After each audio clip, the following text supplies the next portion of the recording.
నమస్కారం, welcome to burning issue. నేను VSR మూర్తి. విద్యా ప్రమాణాలు మెరుగుపరచడానికి ఆ రంగంలో సమూల ప్రక్షాళనకు శ్రీకారం చుట్టాల్సిన అవసరం ఎంతైనా ఉందని ముఖ్యమంత్రి రేవంత్ రెడ్డి అభిప్రాయపడ్డారు. ప్రతి ఒక్కరూ దీన్ని ఒక సామాజిక బాధ్యతగా గుర్తించినప్పుడే వ్యవస్థలో అవసరమైన ప్రక్షాళన చేయడం సాధ్యపడుతుందని ఆయన అన్నారు. విద్యారంగంపై బుధవారం శాసనమండలిలో జరిగిన ప్రత్యేక చర్చకు ముఖ్యమంత్రి రేవంత్ సమాధానమిచ్చారు. ఏటా ప్రభుత్వం వేల కోట్ల రూపాయలు ఖర్చు పెడుతున్నప్పటికీ ప్రమాణాలు పెరగకపోగా పడిపోవడం ఆందోళన చెందాల్సిన విషయమని ముఖ్యమంత్రి వ్యాఖ్యానించారు. అటు ఏపీ ప్రభుత్వం సైతం రాష్ట్రంలోని విద్యా ప్రమాణాలను నిలబెట్టడానికి గట్టి చర్యలను తీసుకుంటోంది. తాజాగా 16,000 టీచర్ ఉద్యోగాల భర్తీకి నోటిఫికేషన్ విడుదల చేసి ప్రభుత్వం విద్యారంగాన్ని బలోపేతం చేసే దిశగా అడుగులు వేస్తోంది. ఈ నేపథ్యంలో తెలుగు రాష్ట్రాల్లో విద్యా ప్రమాణాల పతనం మీద మరోమారు చర్చ ప్రారంభమైంది. ఇప్పుడు అయితే మన విద్యా వ్యవస్థలోని అసలు లోపాలేంటి, వాటిని సరిదిద్దడం ఎలా, ఈ విషయంలో విద్యా సంస్థలు తల్లిదండ్రుల బాధ్యత ఎంతవరకు ఉంది వంటి ప్రశ్నలు ఇప్పుడు తలెత్తుతున్నాయి. మన విద్యా విధానం ప్రమాదకరంగా ఉందని, విద్యలో ప్రమాణాలు పడిపోవడం ఆందోళన కలిగించే అంశమని ముఖ్యమంత్రి రేవంత్ రెడ్డి శాసన మండలిలో అన్నారు. ఇందుకు ప్రభుత్వం మాత్రమే కాకుండా సమాజంలోని అన్ని వర్గాల వారు బాధ్యత వహించాలన్నారు.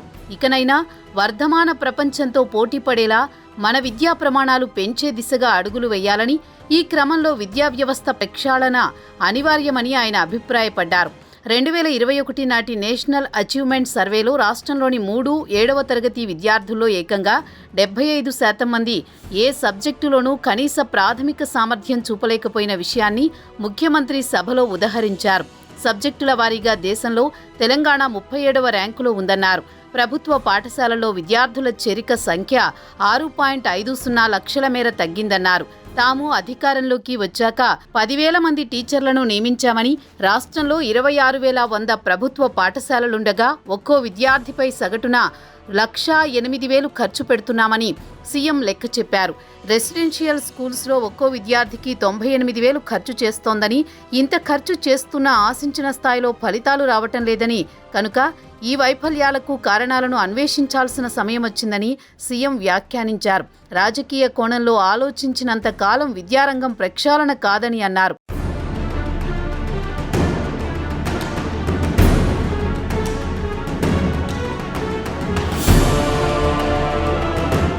ముఖ్యమంత్రి రేవంత్ రెడ్డి ప్రస్తావించినట్లుగా తెలంగాణలో విద్యా ప్రమాణాలు దెబ్బతినడానికి అనేక కారణాలున్నాయి. తెలంగాణ రాష్ట్రం ఏర్పడిన తర్వాత పాలకుల నిర్లక్ష్యం, అధికారుల పట్టింపు లేని తనం కారణంగా సుమారు 40% పాఠశాలలు మూసివేత అంచున నిలబడాల్సి వచ్చింది. గతంలో అమలైన బడిబాట, బడి పిలుస్తోందిరా, జయశంకర్ బడిబాట వంటి కార్యక్రమాలేవి బడియేడు పిల్లలను ప్రభుత్వ పాఠశాలలకు తీసుకురాలేకపోయాయి. తెలంగాణ వచ్చిన తొలినాళ్లలో ప్రభుత్వ పాఠశాలల్లో మౌలిక వస్తువులను మెరుగుపరిచి వాటిని రెసిడెన్షియల్ పాఠశాలలుగా మార్చాలని మేధావులు, విద్యావేత్తలు బీఆర్ఎస్ ప్రభుత్వానికి సూచించారు. కానీ గత ప్రభుత్వం ఆ పని చేయకపోగా రెసిడెన్షియల్ స్కూళ్ల పేరుతో ఏకంగా ఒక కొత్త వ్యవస్థను తీసుకువచ్చింది. ప్రవేశ పరీక్షలు పెట్టి ప్రభుత్వ పాఠశాలల్లో విద్యార్థులను అక్కడకు వెళ్లేలా చేసింది. అంటే దశాబ్దాల పాటు గొప్పగా విలసిల్లిన ప్రభుత్వ పాఠశాలల వ్యవస్థను నాశనం చేసి రెసిడెన్షియల్ పాఠశాలల పేరుతో మరో నూతన వ్యవస్థను నిర్మించామని చెప్పుకున్నారు. నిజానికి రెసిడెన్షియల్ స్కూళ్లకు పెట్టిన ఖర్చుతో పాత ప్రాథమిక పాఠశాలల్లో అదనపు తరగతి గదులు, అనుబంధంగా హాస్టళ్లు, play grounds, computer labs, current, తాగునీరు వంటి సదుపాయాలు అమర్చి ఉంటే ఈ పాటికి మెరుగైన ప్రాథమిక విద్య గ్రామీణ పేద విద్యార్థులకు అంది ఉండేదని విద్యావేత్తలు అప్పట్లోనే అభిప్రాయపడ్డారు.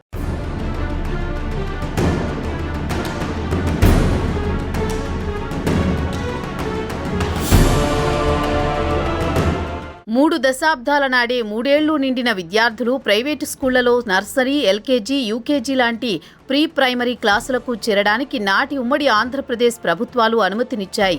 కానీ అవే ప్రభుత్వాలు ప్రభుత్వ పాఠశాలల్లో చేరాలంటే మాత్రం పిల్లలకు 5 ఏళ్లు నిండాల్సిందేననే నిబంధన పెట్టి పేద విద్యార్థులకు అన్యాయం చేశాయి. తెలంగాణ ఏర్పడిన తర్వాత బీఆర్ఎస్ ప్రభుత్వం కేజీ టు పీజీ అనే నినాదాన్ని తెరమీదకు తెచ్చింది తప్ప ప్రభుత్వ రంగంలో కిండర్ గార్డెన్ క్లాసులను ప్రారంభించలేదు.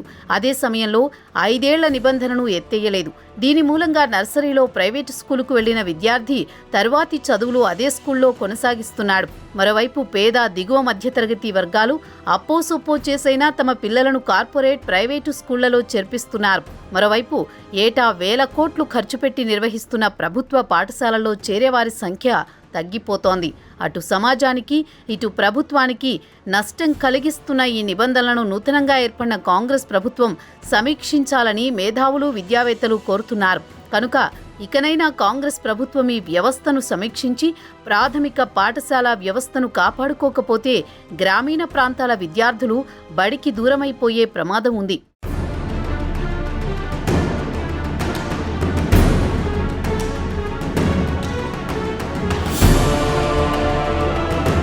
తెలంగాణలో పాఠశాలల్లో విద్యా ప్రమాణాలు ఇలా ఉంటుంటే ఏపీలోనూ పరిస్థితులు అంతంత మాత్రంగానే ఉన్నాయి. గత 5 ఏళ్ల వైసీపీ పాలనలో అక్కడి విద్యా వ్యవస్థ పూర్తిగా నిర్వీర్యం కాగా అక్కడి విద్యా ప్రమాణాలు పూర్తిగా పడిపోయాయి.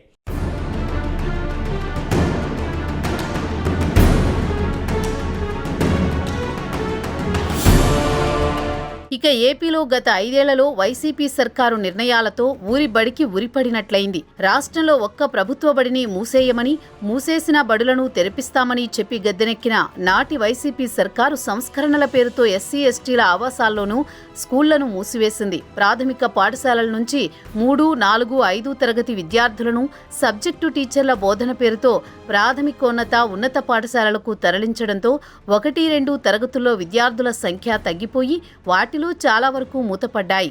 ప్రాథమిక పాఠశాలలు విద్యార్థుల ఆవాసానికి కిలోమీటరు దూరంలో ఉండాలనే నిబంధనను విద్యా హక్కు చట్టాన్ని సవరించి మరీ ప్రభుత్వం మార్చేసింది. మరోవైపు ఎయిడెడ్ ఆస్తులపై కన్నేసిన వైసీపీ సర్కార్ ఆస్తులతో సహా స్కూళ్లను అప్పగిస్తేనే వాటిని ప్రభుత్వం నిర్వహిస్తుందని, లేదంటే సిబ్బందిని ప్రభుత్వానికి అప్పగించి వాటిని ప్రైవేటుగా నిర్వహించుకోవాలని ఆదేశించింది.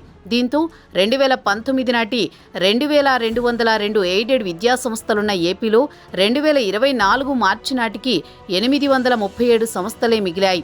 845 బడులు గ్రాంట్ ఇన్ ఎయిడ్ సిబ్బందిని వెనక్కిచ్చేసి ప్రైవేటుగా మారిపోగా 423 బడులు కాలగర్భంలో కలిసిపోయాయి. ఏ చర్చ సంప్రదింపులు లేకుండా నాటి వైసీపీ సర్కార్ హడావుడిగా తీసుకొచ్చిన ఇంగ్లీష్ మీడియం స్కూళ్ల వల్ల విద్యార్థులు రెంటికీ చెట్ట రేవడిలా మారాల్సి వచ్చింది.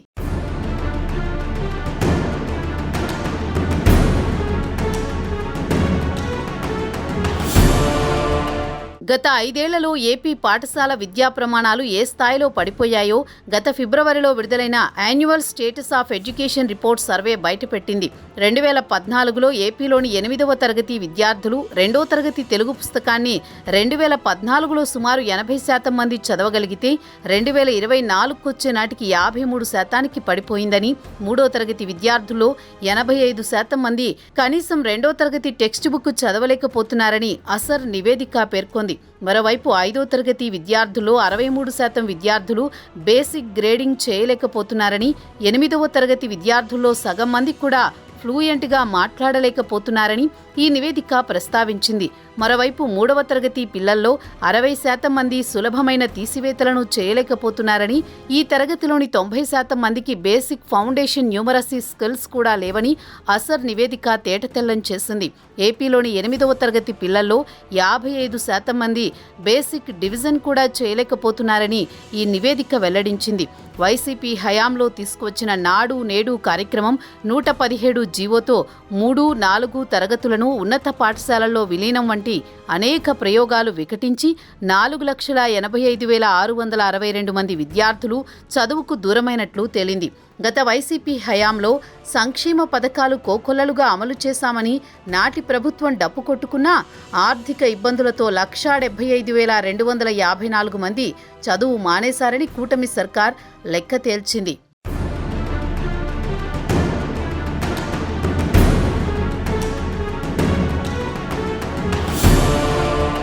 మరోవైపు దేశంలోని ప్రాథమిక విద్యా వ్యవస్థలో సమూల మార్పులు తెచ్చేందుకు జాతీయ విద్యా విధానంలో భాగంగా strengthening teaching learning and result for states అనే ప్రాజెక్టును కేంద్రం 5 ఏళ్ల నాడు తీసుకొచ్చింది. ప్రపంచ ప్రమాణాలు, భారతీయ విలువలు అనే లక్ష్యంతో తీసుకువచ్చిన ఈ ప్రాజెక్టు ద్వారా దేశంలోని చిన్నారులకు ఉత్తమ వ్యక్తిత్వం, మానవ విలువలు, ఉత్తమ పౌరుడి లక్షణాలు అలవడడంతో పాటు మార్కుల ఒత్తిడి లేకుండా చిన్నారి చదువును ఆస్వాదించగలిగే వాతావరణాన్ని కల్పించాలని కేంద్రం భావించింది. అదే సమయంలో టీచర్లు ఎలాంటి ఆంక్షలు విధించకుండా ఆనందకరమైన బోధనా పద్ధతుల ద్వారా చిన్నారులకు చదువు నేర్పడం దీని లక్ష్యంగా నిర్దేశించింది. తరగతి గదిలో తాము బందీలుగా ఉన్నామనే భావన చిన్నారుల్లో కలగకుండా ఉండేందుకు పలు పోటీలు, ఆటపాటలతో వారి శారీరక, మానసిక ఆరోగ్యం మెరుగుపరచాలనేది కూడా ఈ ప్రాజెక్టు మరో లక్ష్యంగా కేంద్రం నిర్దేశించుకుంది. అలాగే పిల్లల క్రియేటివిటీ, భావ వ్యక్తీకరణ నైపుణ్యాలను లింక్ చేసి వృత్తి విద్యల దిశగా వారిని నడిపించగలిగితే అద్భుతమైన ఫలితాలు వస్తాయని కేంద్రం భావించింది. అయితే ఈ ప్రాజెక్టు లక్ష్యం గొప్పదే అయినా ఆయా రాష్ట్రాల ప్రభుత్వ పాఠశాలల్లో అందుకు తగిన కనీస సౌకర్యాలు, ఆహ్లాదకరమైన వాతావరణం లేకపోవడంతో ఈ ప్రాజెక్టు ఆశించిన ఫలితాలను అందించలేకపోయింది. ముఖ్యంగా బడిలో చేరిన చిన్నారులకు సిద్ధాంతాలకు బదులు బొమ్మలు, ఇతర రూపాలలో చెప్పాలనే లక్ష్యం నెరవేరలేదు.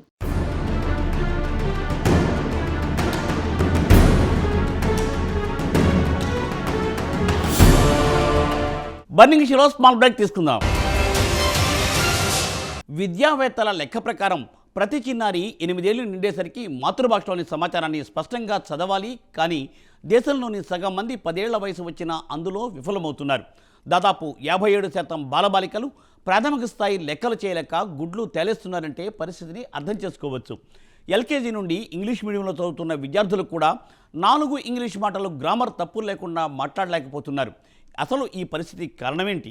మన విద్యా వ్యవస్థను బలోపేతం చేయడంలో టీచర్లు, తల్లిదండ్రుల పాత్రపై నిపుణులు ఏమంటున్నారు?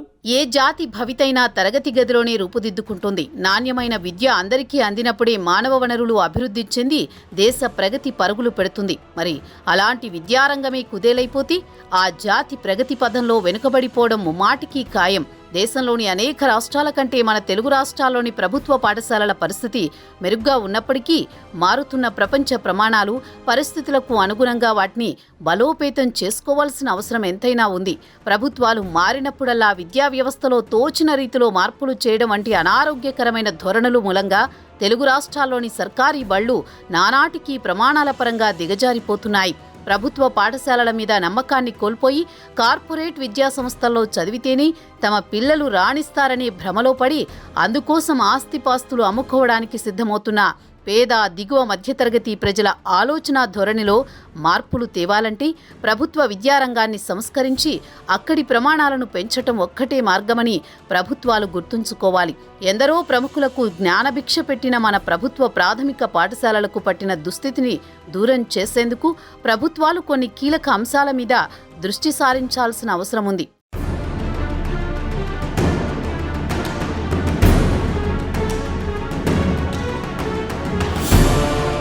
మన దేశంలో తొలిసారిగా బడిలో అడుగుపెట్టే పిల్లలకు దేశంలోని పాఠశాలల్లో అనుకూలమైన, ఆకట్టుకునే వాతావరణం లోపిస్తోంది.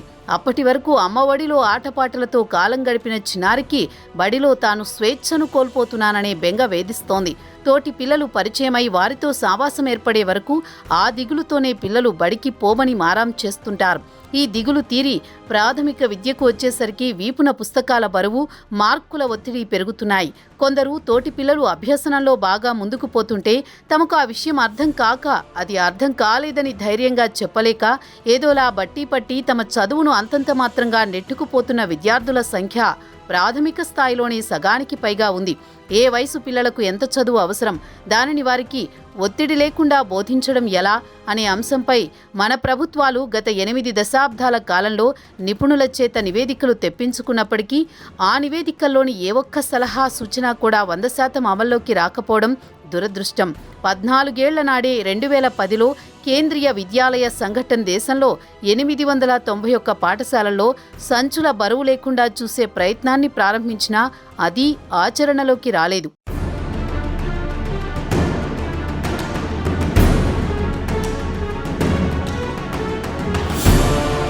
ఇదిలా ఉండగా కార్పొరేట్ స్కూళ్లలో ఈ టెక్నో, కాన్సెప్ట్, ఒలింపియాడ్ వంటి పేర్లతో ఎల్కేజీ నుంచే పాఠాలు చెబుతున్నారు. అయితే ప్రభుత్వ టీచర్ల కంటే అక్కడి టీచర్లు ప్రతిభావంతులేమీ కాదని అనుభవాలు చెబుతున్నాయి. కనుక ప్రభుత్వ పాఠశాలల్లో సదుపాయాలు మెరుగుపరిచి నేటి ప్రమాణాలకు తగినట్టు వాటిని తీర్చిదిద్దితే పేద, మధ్యతరగతి కుటుంబాలు లక్షల్లో ప్రైవేటు స్కూళ్లకు కడుతున్న ఫీజులు ఆదా అవుతాయి. ప్రభుత్వ పాఠశాలల్లోని అర్హతలున్న టీచర్లకు తోడు యూనివర్సిటీల్లో పీజీ, ఆపై చదువులు చదివి ఖాళీగా ఉన్న యువతకు కాంట్రాక్టు బేసులో ఈ పాఠశాలల్లో నియమిస్తే వారికి ఉపాధి లభిస్తుంది. అలాగే పేద మధ్యతరగతి విద్యార్థులకు మెరుగైన ప్రాథమిక విద్య అందుబాటులోకి వస్తుంది. జాతీయ విద్యా విధానం, విద్యా హక్కు చట్టం ప్రకారం ప్రాథమిక పాఠశాలల్లో కనీసం 2 టీచర్లుండాలి. పాఠశాల క్రమబద్ధీకరణ అనేది బడిలో చేరిన పిల్లల సంఖ్యను బట్టి కాకుండా ఆ ప్రాంతంలోని బడి ఈడు పిల్లల సంఖ్యను బట్టి నిర్ణయించాలి. ఆ ప్రాంతంలో ఆ ఈడు పిల్లలుండి వారు బడిలో చేరకపోతే అందుకు గల కారణాలను అన్వేషించాలి. వాటి ఆధారంగా సమస్యలు పరిష్కరిస్తే ప్రభుత్వ బడులు తిరిగి నిలబడతాయి.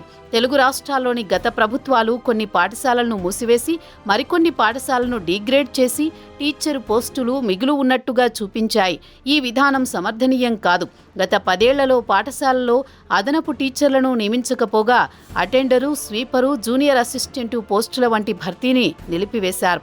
ఈ నేపథ్యంలో ఉన్నత ప్రమాణాలున్న విద్య కోసం కొఠారీ కమిషన్ సూచనలను అమలు చేయాలని విద్యావేత్తలు కోరుతున్నారు. అలాగే అధికారులు, ప్రజాప్రతినిధులు తమ పిల్లలను తప్పనిసరిగా ప్రభుత్వ పాఠశాలల్లోనే చేర్పించాలన్న అలహాబాద్ హైకోర్టు ఆదేశాన్ని మన పాలకులు అమల్లోకి తీసుకొస్తే పరిస్థితి వేగంగా మారుతుందని విద్యావేత్తలు చెబుతున్నారు.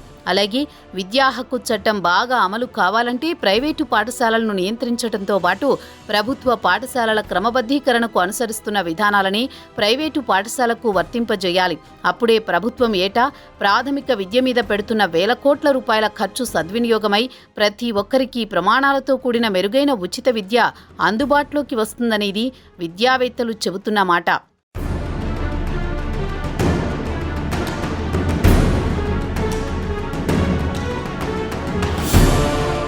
మరోవైపు తల్లిదండ్రులు, టీచర్ల ఆలోచన ధోరణి మారాలని విద్యావేత్తలు సూచిస్తున్నారు. పాఠాలను సరిగా అర్థం చేసుకోవడం, పరీక్షల్లో మంచి మార్కులు పొందడం అనేవి 2 వేర్వేరు అంశాలని, ఈ రెండింటికి లింకు పెట్టడం సరికాదని వారు సూచిస్తున్నారు. తమ పిల్లలకు మంచి మార్కులు రావడం లేదంటూ తల్లిదండ్రులు టీచర్ల మీద ఒత్తిడి తీసుకురావడం, ఆ ఒత్తిడిని తట్టుకోలేక ఆ విద్యార్థి సామర్థ్యంతో నిమిత్తం లేకుండా టీచర్లు రొట్టకొట్టుడు చదువులను పిల్లల మీద రుద్దడం జరుగుతోంది. దీనివల్ల పిల్లల మానసిక వికాసం, అవగాహన సామర్థ్యం అడుగంటిపోతోందని నిపుణులు చెబుతున్నారు. అలాగే తమ ఆసక్తికి తగిన కోర్సులను చదువుకునే అవకాశం పిల్లలకు లేకుండా పోవడం, అయిష్టంగా తల్లిదండ్రుల కోసం ఏదో అంశానికి వారు పరిమితం కావడం జరుగుతోంది. ఈ పరిస్థితిని గుర్తించి విద్యార్థులు, టీచర్లు, తల్లిదండ్రులు, నిపుణులను సమన్వయపరిచే ప్రయత్నం జరగాల్సిన అవసరం ఎంతో ఉందని వారు చెబుతున్నారు. అదే సమయంలో టీచర్లు సైతం నిత్యం కొత్త విషయాలు తెలుసుకుని వాటిని పిల్లలకు చెప్పే ప్రయత్నము చిత్తశుద్ధితో చేయాలని, దీనిని తమ తొలి ప్రాధాన్యంగా టీచర్లంతా గుర్తించాలని సలహా ఇస్తున్నారు. ఈ ప్రయత్నం జరగకపోతే మన విద్యా వ్యవస్థ మార్కులకే తప్ప మార్కెట్ అవసరాలకు తగిన మెరుగైన మానవ వనరులను అందించలేదని వారు విద్యావేత్తలు సలహా ఇస్తున్నారు. జాతి నిర్మాణం తరగతి గదిలోనే ప్రారంభమవుతుందని భారత మాజీ రాష్ట్రపతి ఏపీజే అబ్దుల్ కలాం తరచూ చెప్పేవారు. ఆ మాటను విస్మరించి ఆ బాటలో మన ప్రభుత్వాలు నడవకపోతే నేటి పోటీలో మన విద్యార్థులు వెనుకబడిపోవడం ఖాయం. అటు తల్లిదండ్రులు, టీచర్లు ఈ విషయంలో వాస్తవాలు గ్రహించి అందుకు తగిన నిర్ణయాలు తీసుకోగలిగితేనే మసగబారిన మన విద్యా వ్యవస్థ ఖచ్చితంగా బలోపేతమవుతుంది. ఈ ప్రయత్నం ఇకనైనా గట్టిగా జరగాలని ఆశిద్దాం. ఇక ఇది ఈవాల్టి బర్నింగ్ ఇష్యూ. మరో ఎపిసోడ్తో మళ్ళీ కలుద్దాం. నమస్తే.